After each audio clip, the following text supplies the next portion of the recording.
Sejam bem-vindos, amantes da quinta arte, ao Primeira Página, onde a primeira impressão equivale. Eu sou Rafael Campos, este é o Matheus Braga, e hoje nós iremos falar sobre uma antologia que é Daqui até o Mar Amarelo. Nós iremos falar sobre o conto Pássaros Fantasma, do Nick Pizzolatto. Mostre o livro para nós, Matheus.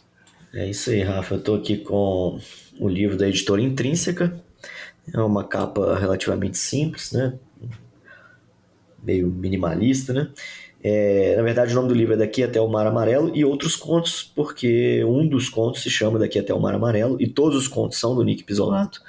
Nick Pizzolatto, para quem não conhece, não que importe para nossa análise, mas é o criador da série True Detective da HBO, uma série que indico bastante. A primeira temporada é excelente.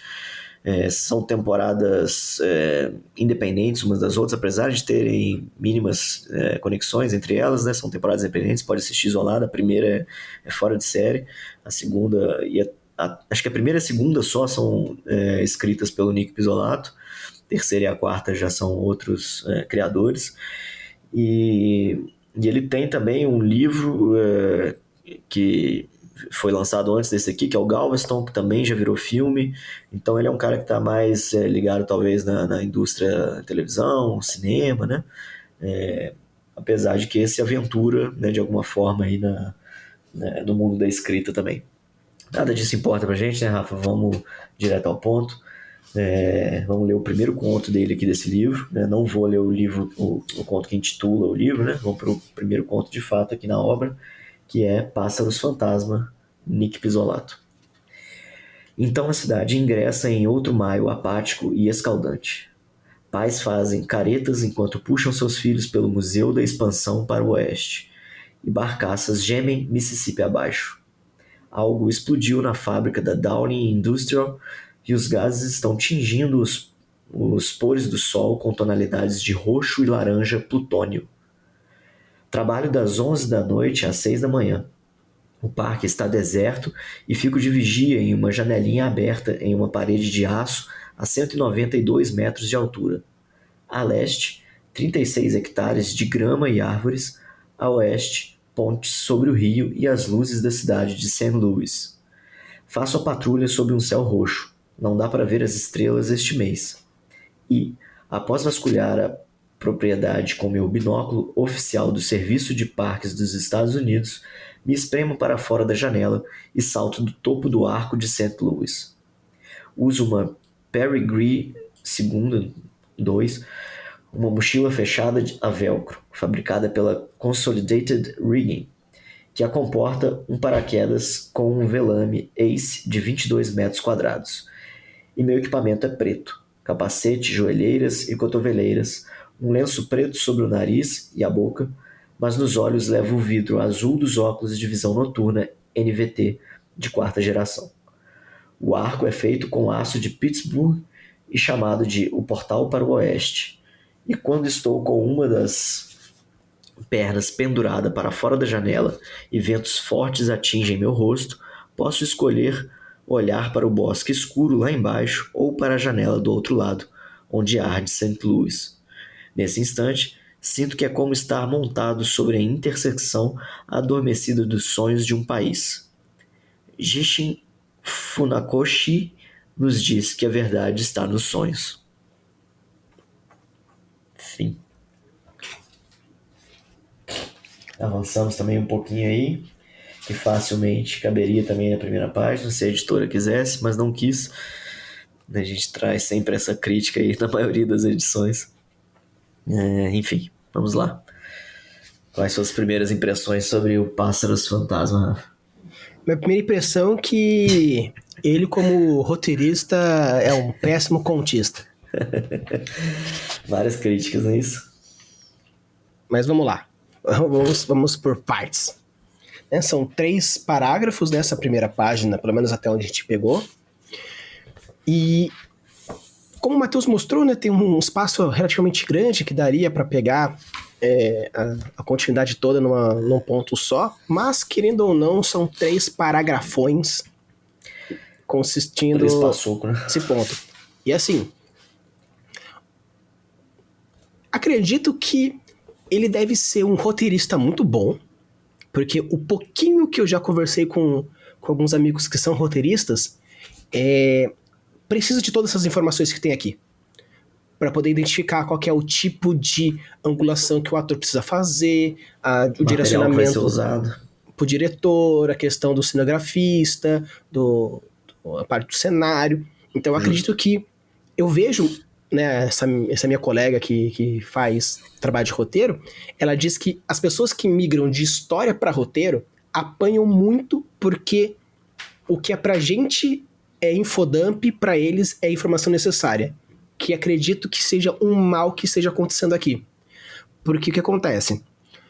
Primeiro, só uma observação, fato. Eu odeio histórias que começam com então. Até tava falando com o Matheus antes de começar a gravar, que começa, então a cidade ingressa em outro maio apático e escaldante. Então o que, meu querido? Não sabemos que porcaria de história é essa, nem começou ainda, e começa com então, como tipo se a gente já soubesse alguma coisa ou devesse saber de alguma coisa. Talvez ele queira fazer um ar mais de aproximação, então, sabe o que tá acontecendo, e papapá, sei lá o quê. Beleza. Só que, mano, pelo menos pra mim foi um tiro na cara, não curti. Pé, cara. E eu não curti o primeiro parágrafo inteiro. O primeiro parágrafo inteiro, tipo assim, joga fora tudo, velho. Pra mim, o primeiro parágrafo dele não é apenas uma encheção de linguiça, como ele promete umas 3, 4 coisas aqui. Pode ser que ele cumpra futuramente no conto, né? Não li pra saber. Mas aqui ele prometeu umas 3 coisas, pelo menos.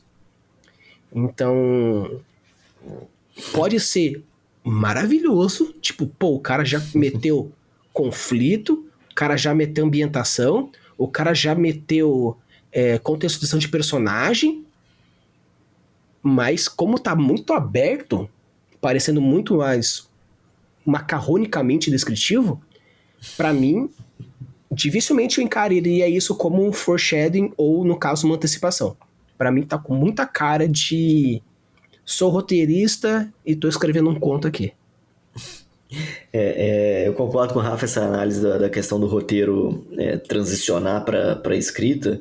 Eu acho que traz disso e talvez mostre que de fato ele é um bom roteirista, né? Não sei dizer. Apesar de já ter babado ovo pra ele aqui na questão de True Detective, pra mim é uma das séries mais absurdas assim, de qualidade, de tudo, né? Nível HBO também, que dispensa comentários, mas enfim. Começar com então não é algo que me incomoda muito como incomoda o Rafa. Eu sinto que é uma talvez uma escolha e técnica do autor para meio que te colocar já na vai junto aqui com a história do personagem, acompanha ele aí. É uma escolha, não que seja uma escolha feliz, de fato, a primeira frase em si não me pegou muito também, de outro maio apático e escaldante, a cidade ingressa, para mim não quer dizer muita coisa. E aquilo que o Rafa falou, são 3 parágrafos com muito infodumps que soam pra gente, né? E aí pode ser aquilo que o Rafa falou mesmo, né? Que o que para roteiro é importante, pra gente que é escrita às vezes soa como infodump, né? Não é que ele não possa colocar essas informações ao longo do texto, né? Mas talvez tentar diluir ela ao longo das outras páginas e não ficar focado aqui só na primeira página, onde era teoricamente para você tentar passar que a gente falou de ambientação, de caracterização de personagem, de impacto, né, de conflito, né, ele parece que foi deixando isso de lado para poder trazer só a ambientação, né, só o infodump ali, né. E aí, uma coisa que eu acho que ele talvez abuse de forma infeliz para mim, e até porque não é todo mundo, cara, ele tá abrindo esse livro dele aqui, tô escrevendo um texto para todo mundo ler, não é só para um nicho específico, né, teoricamente, né? Claro que ele, beleza, não, quero escrever esse conto aqui só para vocês. Aí talvez seja interessante ter um grupo, uma lista de e-mail de quem gosta só disso daqui para você ler isso daqui. Mas não é o caso, né? Estou publicando isso num livro, numa antologia de contos, né? Que muitas pessoas vão ler. E aí ele traz um negócio que é o gatilho, talvez, aqui da familiaridade, né? De 2 coisas, né? A questão de território, né? De local onde ele está se tratando e que ele volta bastante em cima disso, né? Ele cita ali o Mississippi, Dowling Industrial, Parque não sei qual, E aí depois entra na questão dos equipamentos que o cara tá usando, que é uma Peregrine 2, a Consolidated Reading, Ace, não sei o quê. Então ele vai muito no gatilho da especificidade e da autoridade, talvez, que é, beleza, você entende do assunto, ok. Né? Só que, sei lá, cara, 80%, 90% do teu público não vai entender do que você tá falando. Você, beleza, você tá falando de equipamentos, né? Mas será que isso é relevante para quem tá lendo a história? Será que isso ajuda na ambientação de alguma forma? Ou está sendo só um gatilho em excesso, né? Dessa especificidade, dessa autoridade aí, né? Para mim soa como problemático, né? Nesse sentido, né? Eu acho que ele poderia trazer outras informações da história mais relevantes e ir diluindo isso daqui ao longo do texto. Pode sim mostrar que ele é um cara que entende dos equipamentos que ele está usando, não tem problema nenhum. É, de certa forma, uma caracterização do personagem, mas eu acho que não precisava colocar tudo na primeira página. Não, totalmente. Concordo com o Matheus, assim, em todos os níveis. Tanto que o que eu falei pra vocês no quesito no primeiro parágrafo, tem uma porrada de promessa, ele mostra. Pais fazem caretas enquanto puxam os filhos pelo Museu da Expansão para o oeste. Ok. Algo explodiu na fábrica do industrial e os gases estão atingindo os pores do sol com tonalidade de roxo, alaranjado e plutônico. Pô, isso é legal pra caramba, tanto que o laranja plutônico, ele é muito característico de Chernobyl, bomba atômica, explosão de usinas, é uma cor característica, tipo, mostra o cara manja, pelo menos, nesse quesito. Só que isso promete tanta coisa que logo no próximo parágrafo fala trabalho das 11 da noite às 6 da manhã. Tipo, quebrou entendeu? Total, né? Quebrou total. A gente fala de dar continuidade de um parágrafo pro outro, né, Rafa? Então, porque assim, se tivesse feito essa quebra com aquilo que a gente chama, né, hiato ou elipse, salta 3 pontinhos e começa como se aquilo fosse um mini prefácio do que pode ou do que vai acontecer, né? Ou do que já aconteceu, beleza. Aí a primeira frase dele seria trabalho das 11 da noite às 6 da manhã, que continua sendo ruim, mas pelo menos já te traz para mais perto, porque a história em si começa aí. Trabalho das 11, que ele começa, trabalha aqui no deserto X, eu uso equipamento tal, sei lá o que, sei lá o que. O primeiro parágrafo, ele é totalmente jogado fora. Caso seja uma promessa que na verdade isso é o final da história, onde vai explodir alguma coisa, então ele já trouxe isso como uma possível antecipação, ok, show de bola. Só que quando você joga isso e acabou, não tem nenhuma demarcação, não tem como você prever. E é complicado você na primeira página, causa essa estranheza do tipo, que merda é essa? Beleza, no final da história, puxa, pô, o cara é um gênio. Mas ele podia ter sido um gênio de tantas outras formas que a pessoa ela pode dropar a história agora sem saber que o cara é um gênio. Então é complicado isso. Pô, explosão de fábrica, o cara trouxe esse gatilho, no caso eu que sou nerdola, conheço o laranja plutônico, então pra mim, pô, legal pra caramba. O próprio roxo também. Então é interessante essa proposta, mas fica no ar. E aquilo que o Matheus falou sobre a questão de uma especificidade tão monstruosa que, beleza, eu posso estar caracterizando que o cara ele é um ultra especialista, não sei lá o quê, só que ele sendo um ultra especialista não agrega, pelo menos nesse momento, com essa porrada de infodump, não agrega em porcaria nenhuma. Talvez faça diferença futuramente na história, porque pelo fato de ele ser cabuloso, ele consiga fazer coisas que fogem da normalidade, mas, ok. Mas como tem esse primeiro parágrafo monstruoso, esse segundo que é estranho, e esse terceiro com muita especificidade, meio que as coisas boas se perdem no meio. Como eu falei, tem a questão da cor, da semiótica das cores, que ele foi muito inteligente ao usar. No próprio ambientação que a gente comentou, do serviço do Parque Estados Unidos, Arco de Santo Luís, o Pittsburgh, o Portal para o Oeste. A galera que conhece a expansão pro oeste americano vai reconhecer essas cidades, esses locais. Por quê? Porque é um público que curte. Só que pra gente fica tanta coisa. E pra finalizar, ainda mete no final um nome japonês que... mas não diz que a verdade está nos sonhos. Que não agrega. Tipo assim, a frase é bonita. Fukunoshi diz: a verdade está nos sonhos. Pô, ambição.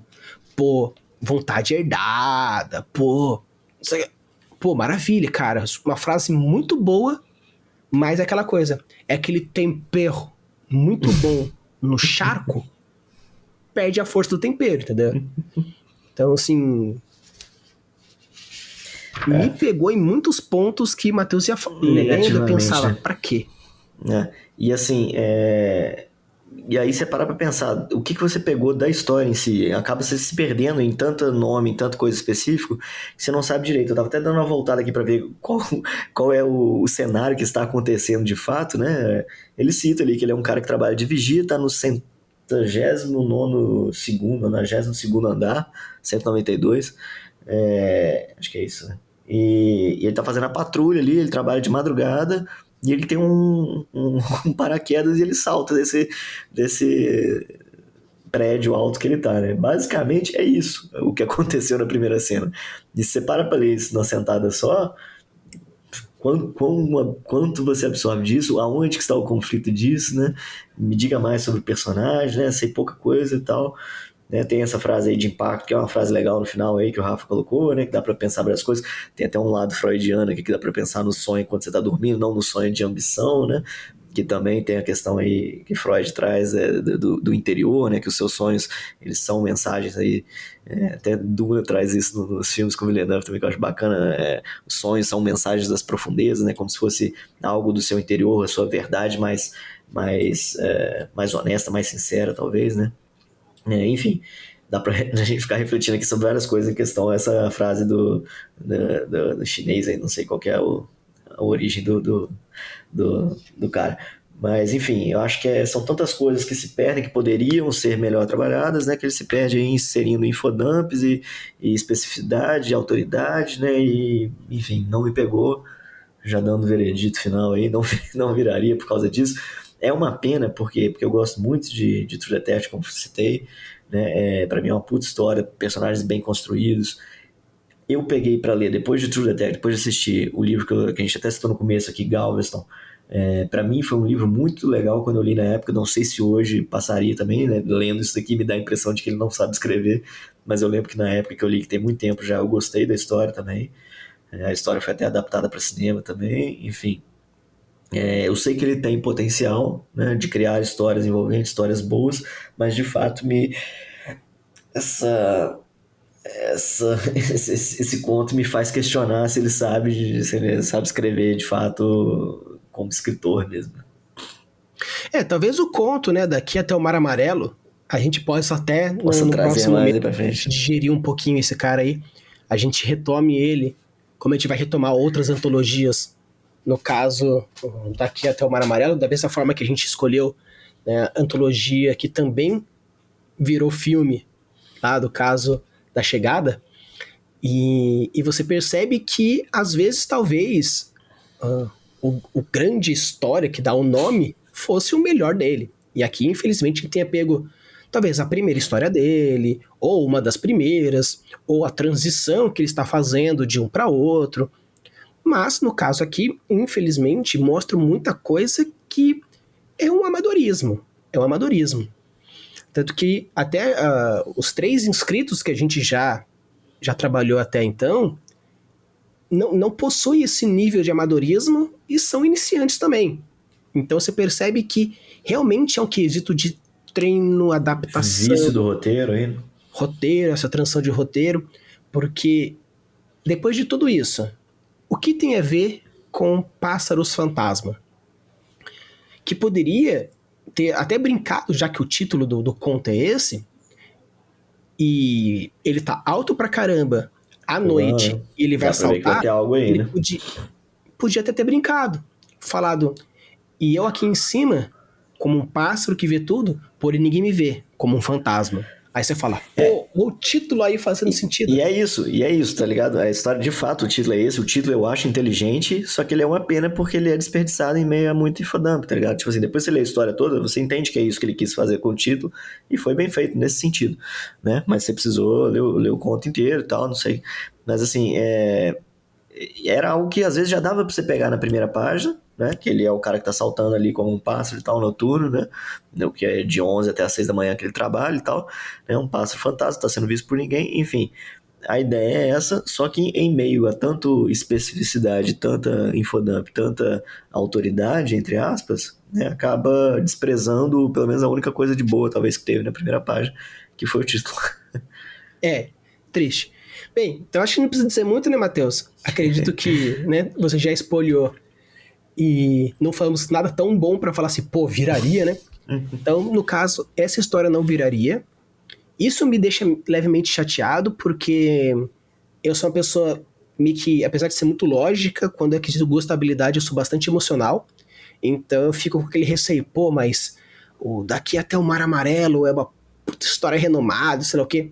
Só que você já pegando essa, porque essa é a primeira história do livro. É a primeira, exato. Então você pega a primeira história e você fala, velho, não é que o Nectar a gente deixa para o último. Mas essa pessoa não vai nem chegar no Nectar porque a primeira história é uma porcaria, entendeu? Então, por isso que a gente bate muito a tecla, a gente tá dedicando um canal inteiro para a primeira página, porque não importa que você seja um gênio, se a sua primeira página não é minimamente cativante, ou pelo menos possui a história, você, puta, eu não consegui criar um puto negócio. Mas se você consegue meter uns 3, 4 gatilhos ali, já é o suficiente. Bem feito, já seria o suficiente. E acho que cabe também, Rafa, só reforçando aí pelo final, né, que por se tratar de uma antologia, né, entra isso aí que o Rafa tava citando, porra, a tua primeira antologia, será que vale a pena você colocar uma que não tem uma porta de entrada tão boa assim também? Qual é a chance da galera continuar, né? Às vezes nem do mesmo autor, digamos, né, vamos dizer, seja uma antologia de vários autores e tal, talvez colocar a que tenha maior gostabilidade, né? Você faz uma leitura prévia com outras pessoas, né? Com leitores betas, talvez colocar que chame mais a atenção de cara para poder dar um senso de continuidade. É a mesma coisa com a primeira página, né? A primeira página tenta fazer o seu melhor ali para incentivar a pessoa a querer continuar. Talvez numa antologia seja legal você colocar o seu primeiro melhor conto ou algum conto bastante legal, bastante interessante, não precisa ser o melhor, né? Mas que dê esse gostinho de quero mais pros leitores. Né? Talvez não nem tanto o melhor, mas pelo menos, pô, você tem uns 4 bons, começa por um desses e deixa o melhor lá pro meio, já que, tipo, você já leu um tanto, aí você começa a fazer intercala um bom, mais ou menos, um melhorzinho, um mais... Mas começar por um ruim, eu não acho interessante. Talvez o melhor também acho meio arriscado, mas de qualquer forma, né, como a gente mostrou aqui, a gente não viraria a página, infelizmente, aqui do nosso amigo ganhador de prêmios, porém, esse aí foi um pouco a desejar. Então, deixa aqui nos comentários se você viraria ou não viraria, se você conhece True Detective, se você acha que pode ter sido mesmo essa questão de transição de roteirista para escritor causando essa problemática, ou se por acaso você deu uma pesquisada e viu que é um dos primeiros livros dele. E lembrando, você escritor e escritora, tem aqui o link na descrição do episódio, sempre convidando vocês a dar o seu primeiro conto, não pode ser o primeiro, mas a primeira página, para a gente dar o nosso parecer e trazer algumas observações. Beleza? Então, bora ler!